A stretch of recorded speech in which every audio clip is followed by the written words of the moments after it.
여러분은 어린 시절 생각나는 선생님이 있습니까?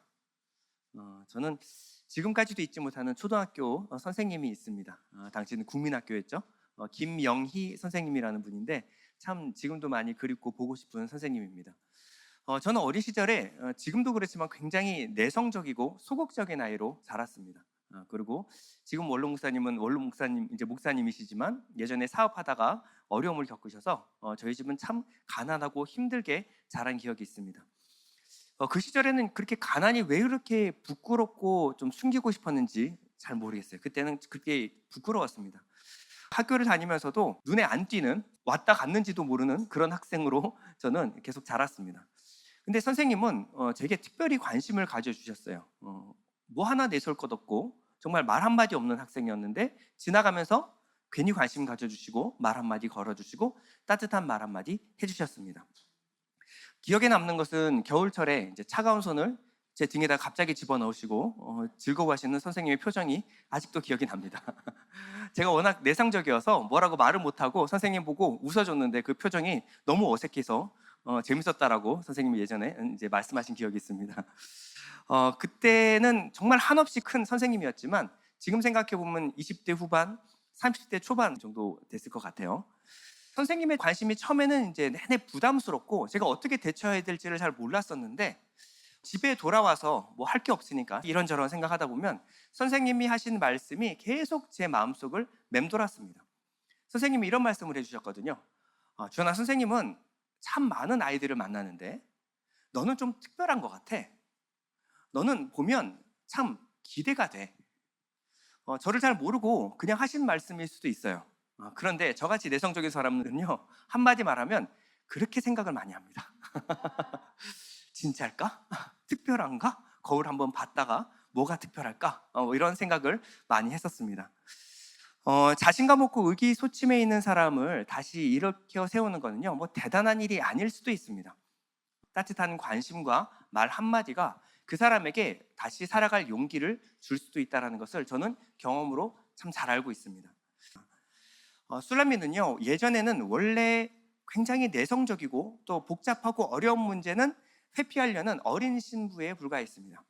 그런데 이 고난의 시간, 어둠의 긴 터널을 통과한 후에 술람미는 성장했습니다. 이제 성숙한 술람미는요, 왕과 함께 왕에게 속한 백성들의 성숙을 돕는 이 동산지기로서의 사역을 함께 감당하는 신부가 되었습니다. 저번 시간 이 신부는요, 왕과 함께 사역을 하는 장면이 같이 나왔었는데요, 왕은 이 사역이 끝마치고 나서 신부를 자신의 병거에 태우고 자신의 처소로 이끌어갑니다.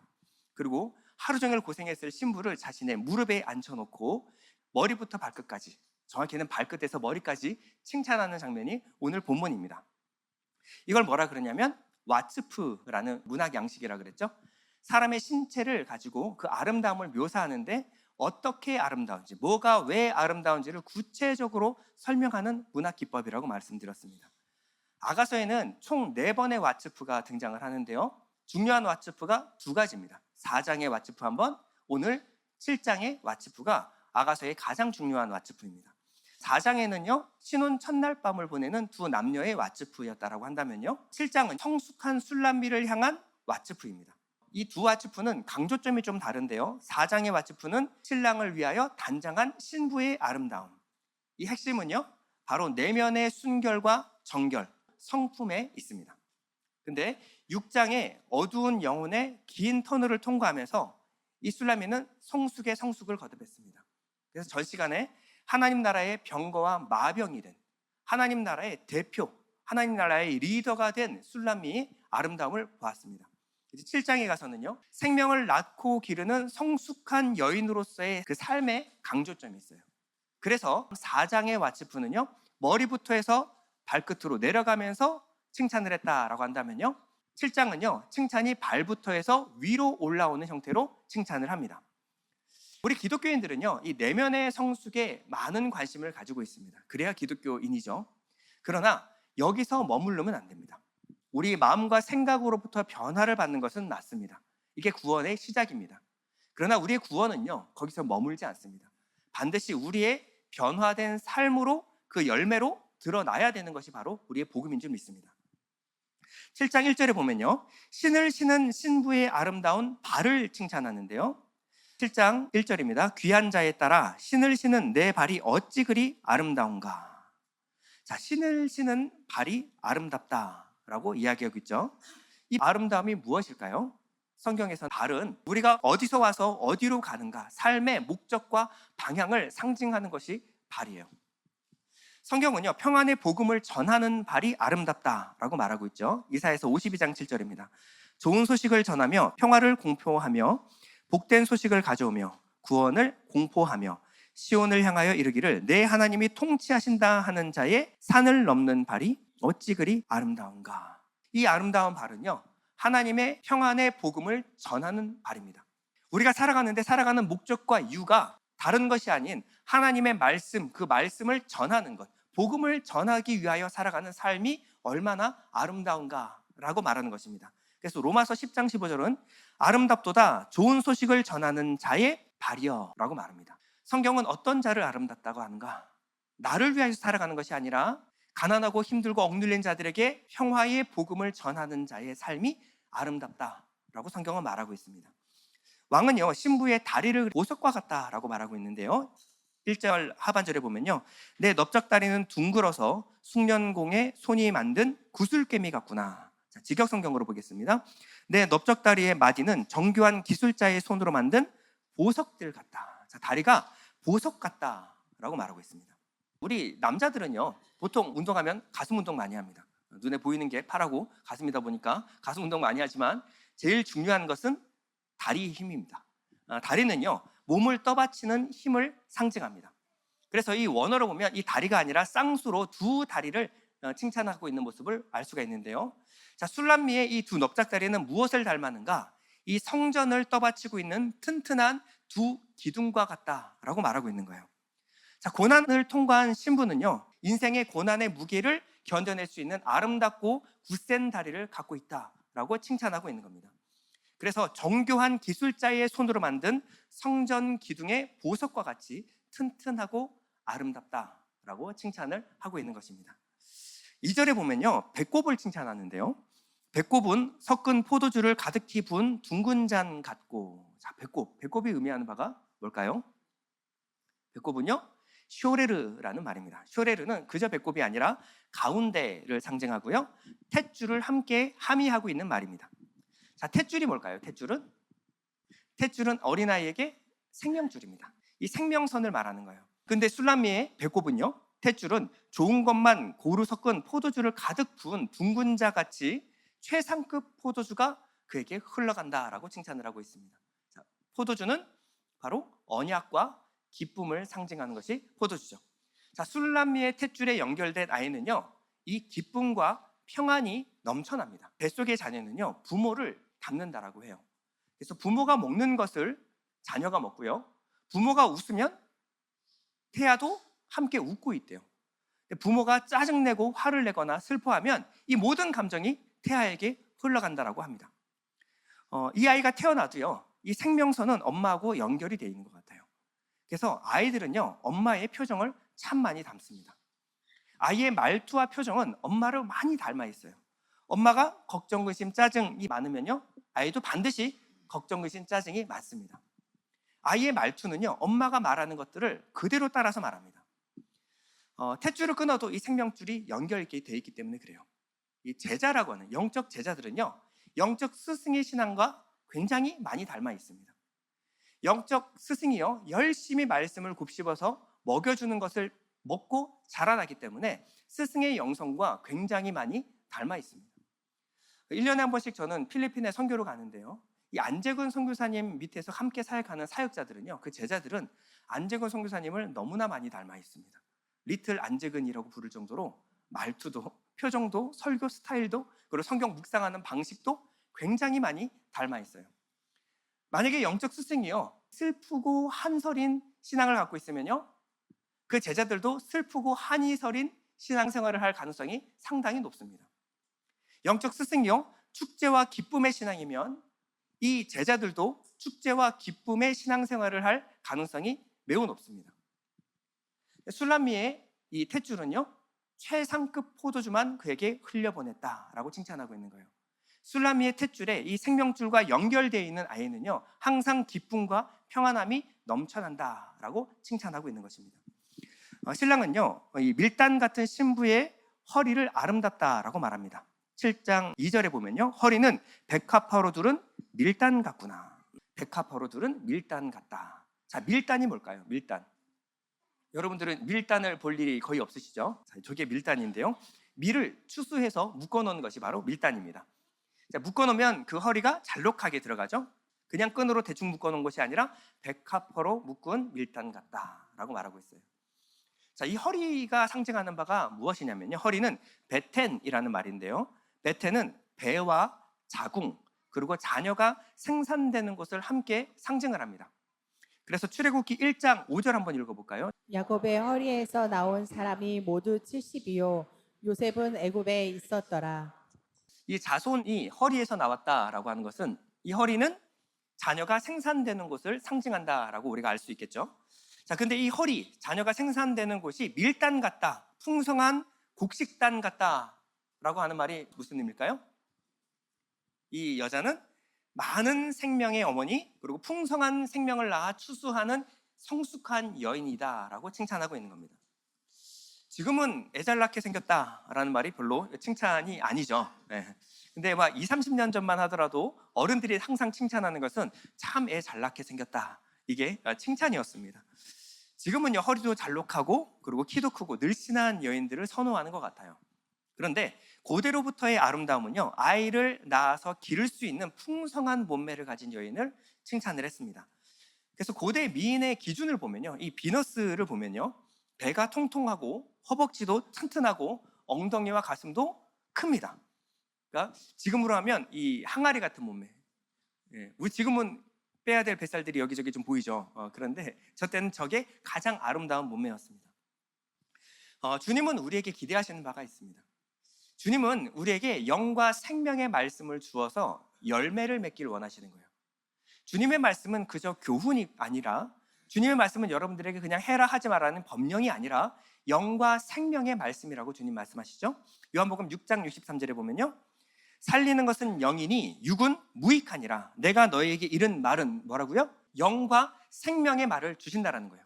그러면 영과 생명의 말을 받은 우리는 이 영과 생명의 말씀이 내 배에 배태되어서 생명으로 풍성한 열매로 맺기를 주님께서 기대하신다라는 거예요. 근데 똑같은 말씀이 떨어져도요, 똑같은 말씀을 주어도 어떤 밭에서는 열매를 맺고 풍성히 30배, 60배, 100배의 열매를 맺고, 어떤 밭에서는요, 기운이 막혀서 결실지 못하는 밭이 있습니다. 이 이야기가 무슨 이야기죠? 씨 뿌리는 자의 비유죠. 주님이 말씀하셨어요. 똑같은 영과 생명의 말씀을 주어도 어떤 밭은 풍성한 열매를 맺고, 있는 자는 넉넉하게 되되, 없는 자는 그 있는 것마저 빼앗기는 이 밭이 있다는 거예요. 결실지 못하는 밭이 있다는 겁니다. 이 밭이 의미하는 바는 우리의 마음 밭입니다. 그러면 우리의 마음을 기경해서 열매를 많이 맺는 좋은 밭이 되자가 이 씨 뿌리는 자의 비유의 핵심이 아니라고 말씀드렸습니다. 우리의 마음은요, 만물보다 심히 부패한 것이 우리의 마음이에요. 우리 마음에서는 하나님의 말씀이 열매를 맺을 수가 없습니다. 그래서 하나님께서 우리에게 새 언약으로 약속하신 말씀이 있죠. 중요하니까 이것도 한번 읽어볼게요. 에스겔서 36장 26절 다 같이 시작. 새 영을 너희 속에 두고 새 마음을 너희에게 주되 너희 육신에서 굳은 마음을 제거하고 부드러운 마음을 줄 것이며 또 내 영을 너희 속에 두어 너희로 내 율례를 행하게 하리니 너희가 내 규례를 지켜 행할지라. 자, 우리의 마음을 기경해서 새 마음을 만드는 것이 아니라 하나님이 우리에게 새 마음을 주시겠다라고 말하는 거예요. 우리의 돌같이 굳은 이 돌짝박 같은 가시박 같은 우리의 굳은 마음을 제거하고 부드러운 마음을 주신다라고 말씀하십니다. 그럼 우리의 마음이 아니라 하나님이 주신 새 마음, 부드러운 마음이 무엇일까요? 이것이 바로 믿음이라고 말씀드렸습니다. 자, 믿음이 뭘까요? 예수를 믿는다라는 것은 어떤 의미일까요?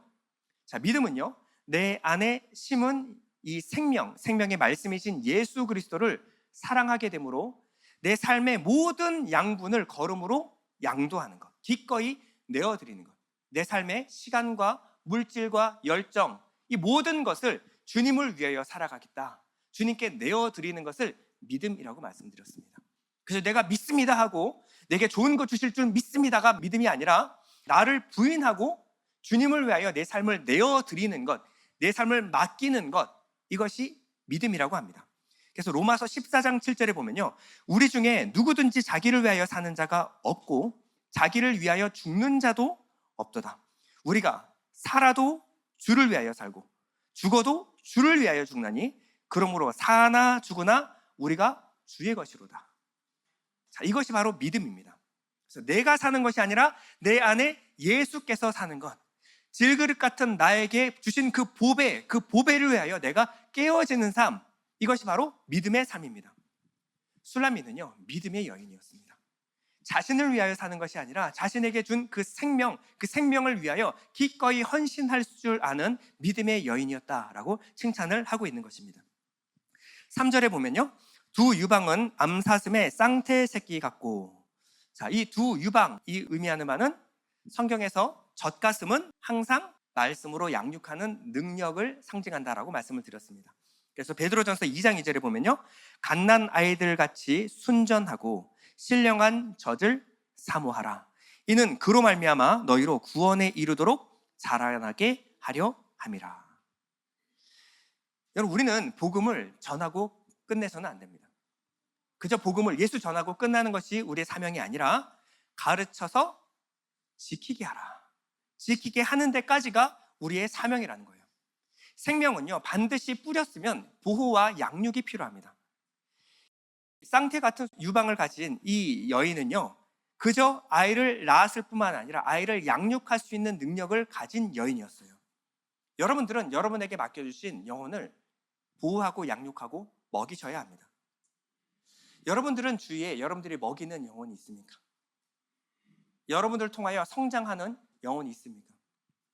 만약에 여러분들에게 그러한 제자가 없다라고 한다면 여러분들은 여전히 영적 어린아이예요. 이 교회에서 횟수가 중요한 것도 아니고 여러분 직급이 중요한 거 아닙니다. 전혀 중요하지 않아요. 여러분들을 통하여 여러분들에게 영향을 받아서 자라나는 영혼이 있는가 없는가, 주님의 관심은 거기에 있습니다. 영혼을 먹이고 양육하기 위해서는요, 먼저 여러분들이 말씀을 많이 먹어야 돼요. 여러분들의 마음과 생각으로 양육하는 것이 아니라 주님의 말씀으로 양육하기 위해서는 여러분들이 먼저 성숙해야 되고 풍성한 말씀으로 차올라야 합니다.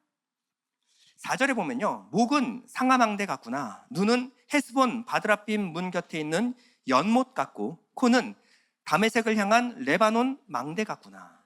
자, 목이 의미하는 바는요, 목은 지금도 그렇지만 yes, no를 결정하는 것이 바로 목이었어요. 그래서 목은 의지를 상징합니다. 내가 누구에게 충성할 것인가, 누구를 바라볼 것인가, 이것이 목이 상징하는 바였어요. 신부의 목은요, 상아탑처럼 견고하게 오직 신랑만을 향해 있습니다. 그리고 코는요, 무언가를 감지해내는 기능이에요. 그래서 옛날에 독이 들었는가 독이 들지 않았는가, 먹으면 해로운가 해롭지 않은가는 먹어봐야 아는 것이 아니라 냄새를 맡아서 분별을 했습니다. 이스라엘 노리고 있는, 호시탐탐 노리고 있는 적군들이 있어요. 다메섹과 시리아. 이 시리아를 감시하는 이 망대와 같이 또 아주 영적인 예민한 능력을 갖고 있는 여인이 바로 술람이었다라고 말하고 있는 겁니다.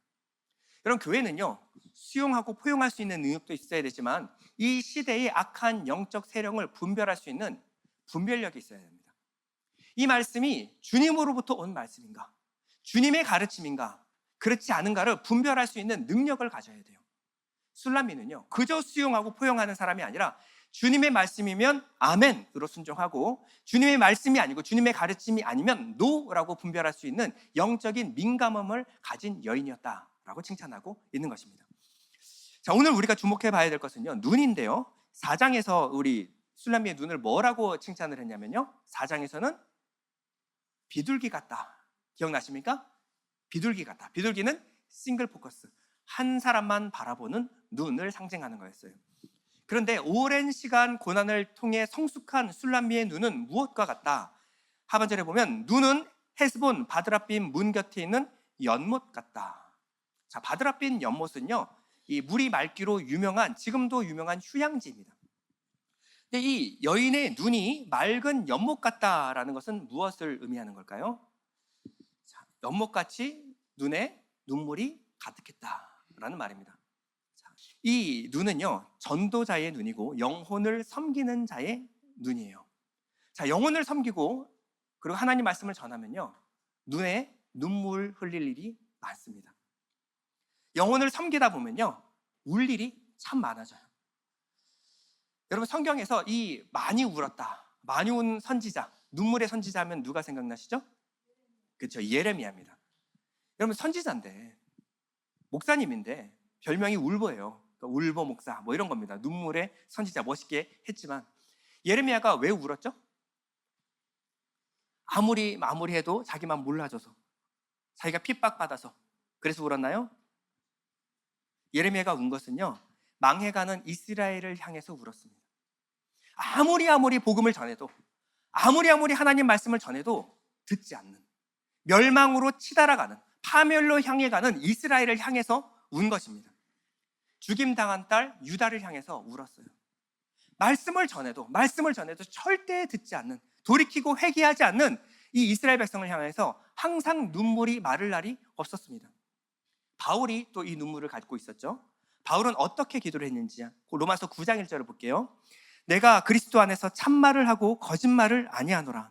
나에게 큰 근심이 있는 것과 마음에 그치지 않는 고통이 있는 것을 내 양심이 성령 안에서 나와 더불어 증언하노니 나의 형제 곧 고륙의 친척을 위하여 내 자신이 저주를 받아 그리스도에게서 끊어질지라도 원하는 바로라. 바울은 왜 울었는가? 바울은 내 형제 곧 고륙의 친척, 유대인들, 이스라엘을 위하여 항상 마음이 그치지 않는 고통이 있다라고 말하고 있습니다. 차라리 내가 버려지고 내가 그리스도에게 끊어지고 내 민족, 이 유대인들이 구원을 받을 수만 있다면 내가 원하는 바로라. 그럼 바울의 아픈 마음이 느껴지십니까? 여러분, 예수님이 바로 이 눈물을 갖고 계셨습니다. 성경에 보면요, 예수님이 이 땅에 오셔서 웃으셨다라는 말이 단 한 번도 나오지 않습니다.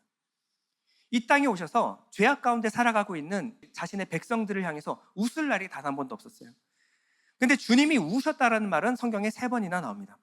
히브리서에 보면요, 주님이 그냥 우시는 것이 아니라 이 죄인들을 위하여, 죽어가는 영혼들을 위하여 우시는데 심한 통곡과 눈물로 하나님께 아뢰었다 라고 말하고 있어요. 주님이 우리를 향해 우셨는데 그냥 우시는 것이 아니라 심한 통곡과 눈물로. 아침마다 기도하라고 하셨을 때 주님은 그저 쉼을 얻으시는 것만이 아니라 우리를 향하여 항상 기도하셨습니다. 심한 통곡과 눈물로 아픈 마음을 가지고 기도하셨다라고 성경은 말하고 있어요. 주님은 나사로의 무덤 앞에서 우셨습니다.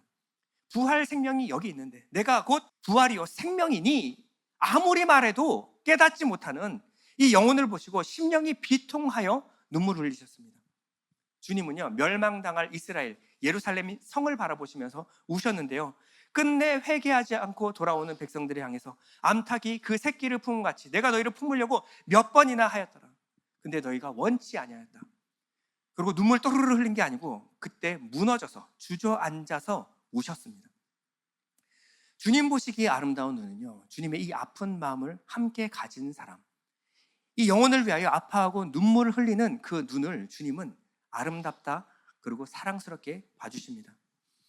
5절에 보면요, 머리는 갈멜산 같고 드리운 머리털은 자줏빛이 있으니 왕이 그 머리카락에 매이었구나. 예수님과 같이 이 망해가는 이스라엘을 향해서 홀로 최전방에서 싸운 선지자가 한 명 있어요. 이 갈멜산 하면 떠오르는 선지자 누굴까요? 예, 엘리야입니다. 엘리야. 자, 엘리야는요 17대 1 정도가 아니고 850대 1로 싸워서 승리한 사람입니다. 우리 선배 중에서 이렇게 자랑스러운 선배가 있어요. 850명 앞에서 절대 기죽지가 않았어요. 그래서 제단 앞에 놓고 하늘에서 불이 떨어져서 이 제단을 태우는 신이 진짜 살아있는 신이다, 한번 내기하자. 그래서 850명이 막 자기 몸을 자해하면서 소리를 지르면서 이 신을 불러서 불을 내려달라고 기도하기 시작했어요. 그랬더니 우리 형님은 절대 쫄지 않았어요. 뒤에서 팔짱 끼고 있다가, 야, 좀 더 크게 한번 소리를 질러버리지. 니네들 신이 귀가 먹었나 보다. 안 들리나 봐. 더 크게 소리 질러. 더 몸을 좀 자해해봐. 막 이러다가 도저히 안 되니까 그럼 네가 한번 해봐라. 그랬더니 엘리야가 야, 이거 날이 굳어서 이거 괜히 햇빛 때문에 탔다, 그을렸다라고 할 수 있으니까 물 좀 갖고 와라. 그래서 물을 제단에다 부어서 또랑을 만들었어요. 여러분, 젖은 나무에다가 불 붙여보셨습니까? 불 안 붙습니다. 아무리 해도 불이 안 붙어요. 그 엘리야가 팔을 벌리고 하나님께 기도를 합니다. 하나님만이 유일한 살아계신 하나님이시며 이스라엘의 신이심을 이 땅 가운데, 모든 백성 가운데 알게 해주십시오. 길게 기도하도 안 했어요. 그러자 하나님이 하늘로부터 불을 내려서 이 제단을 혓바닥으로 훑어버렸다 그랬어요. 남아있는 게 하나도 없었어요. 머릿수가 중요한 게 아니에요. 우리의 머리가 하나님이면요, 아무리 사람의 쪽수가 많아도 전혀 문제가 될 것이 없습니다. 내 머리 위에 이 권위가 어디로부터 내려오는가가 더 중요한 거예요. 이 신랑은 술람에게 뭐라면, 너의 머리는 갈멜산 같다. 너의 머리 위에는 하나님이 있다.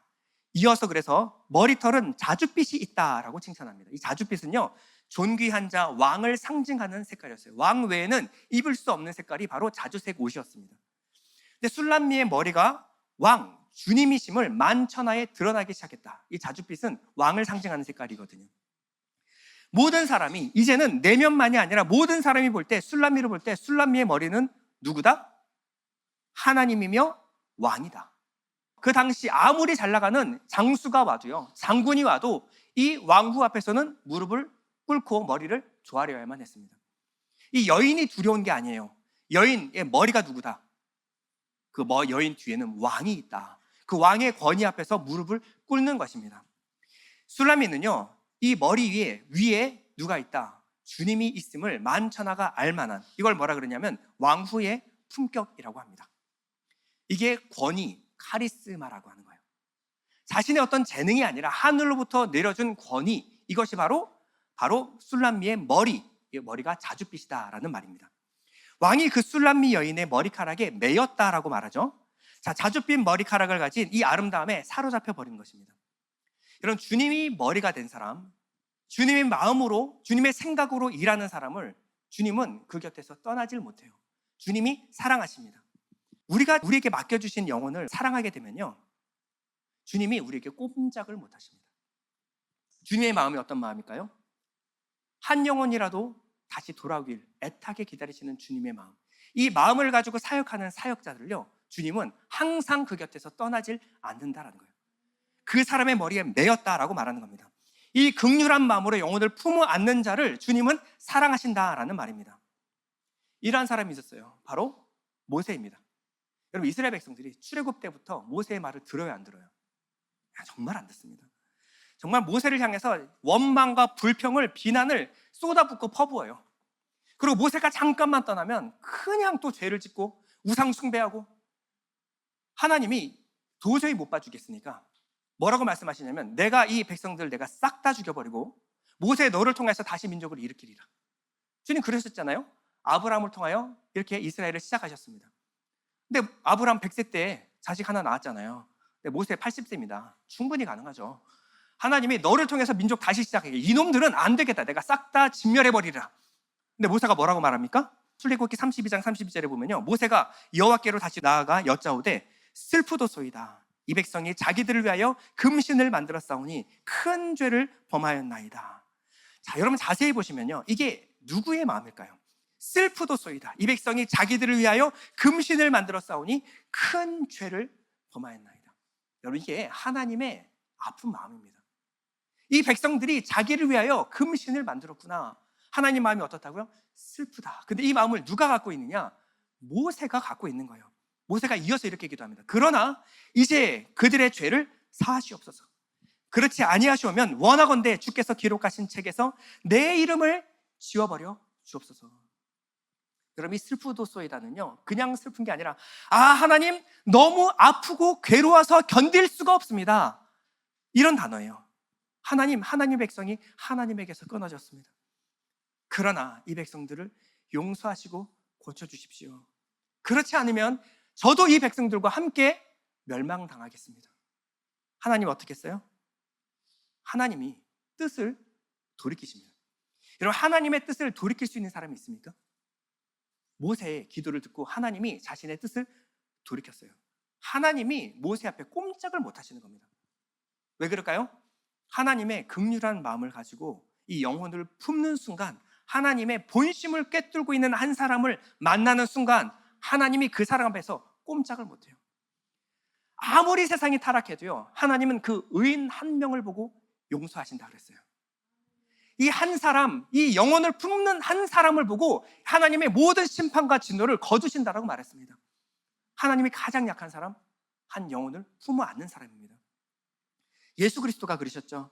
아버지, 저들을 사하여 주옵소서. 자기들이 하는 것을 알지 못함이니이다. 하나님의 진노의 심판의 손이, 하나님이 가장 사랑하는 아들을 십자가에 달아 죽으실 때 하나님의 진노가, 심판이 문 앞까지 왔어요.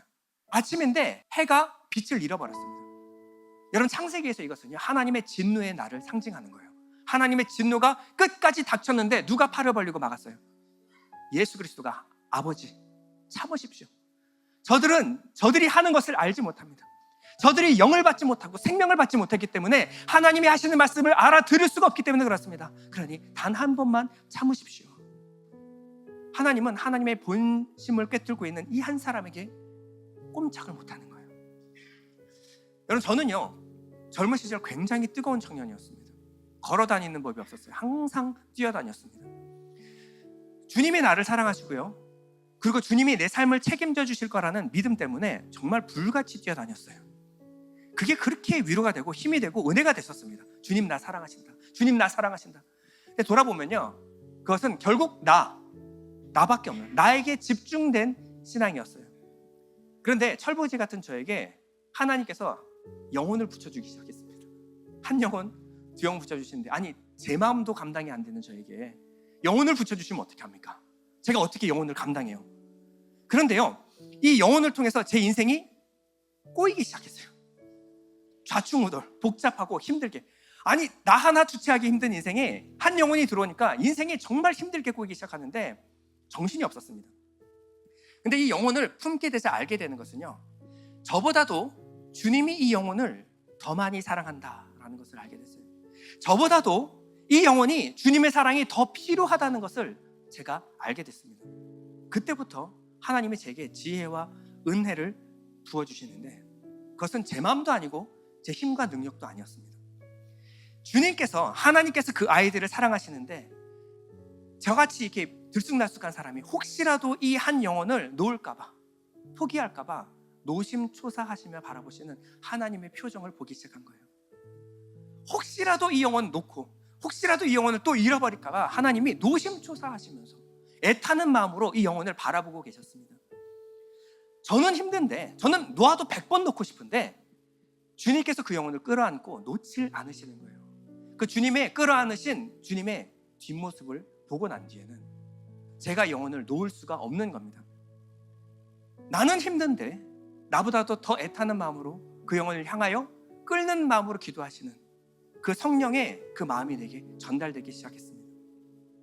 그래서 영혼을 섬기는 자는요, 영혼 때문에 울 수밖에 없어요. 끌어안을수록 그 가시가 가슴 깊이 박힙니다. 포기하고 싶고 이제는 떼어내고 싶어요. 그런데 그게 되질 않습니다. 그 영혼을 위하여 말할 수 없는 탄식으로 기도하시는 그 탄식의 기도가 영혼을 품는 자에게서 터져나오기 시작해요.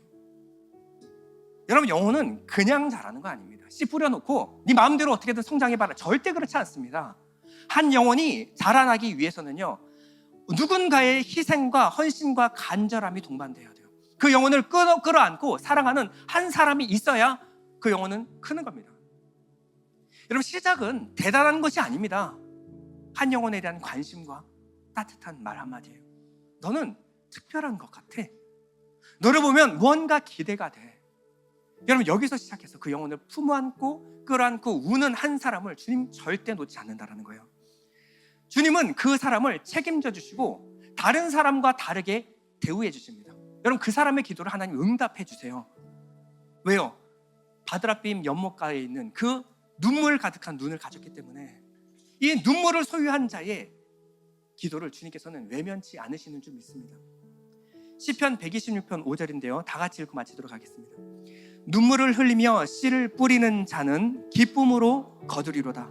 울며 씨를 뿌리러 나가는 자는 반드시 기쁨으로 그 곡식단을 가지고 돌아오리라다. 잠시 노래하고 기도하겠습니다. 하나님, 내가 나를 위한 신앙에서 벗어나서 주님을 위하여 또 한 영혼을 위하여 섬길 수 있는 마음을 내게 허락하여 주옵소서. 우리 잠시 기도하겠습니다.